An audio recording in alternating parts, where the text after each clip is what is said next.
Je vous le disais en titre, Marine Le Pen tenait meeting hier soir à Nice devant près de 3000 militants et sympathisants. La patronne du Front National qui stagne dans les sondages depuis l'entrée en campagne de Nicolas Sarkozy s'est présentée comme la candidate de l'exception française de la nation. Henri Migou, Jean-Bernard Vitiello.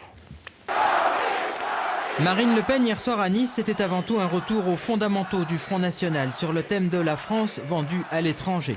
Pour les cadres frontistes, le responsable des crimes de Toulouse n'aurait jamais dû avoir la nationalité française et les arrestations dans les milieux islamistes ne sont qu'un écran de fumée.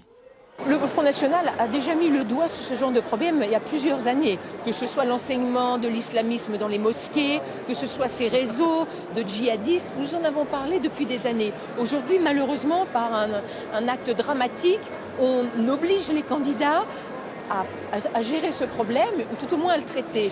Et si le Front National a choisi cet angle d'attaque, c'est parce que Marine Le Pen veut avant tout rappeler qu'elle est l'unique candidate de la nation face aux élites de droite vendues selon elle à la gauche. Sa principale cible, Nicolas Sarkozy.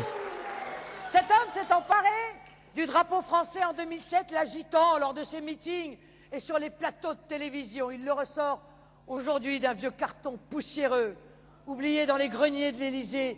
Il y avait planqué pendant 5 ans. Ah, il le fait claquer à nouveau.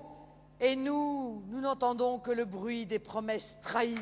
Dans cette logique, devant une salle tout acquise et sur un territoire où le Front National remporte régulièrement de beaux succès électoraux, c'est l'immigration qui était au cœur des débats. Tous les problèmes que connaît la France sont susceptibles d'être résolus.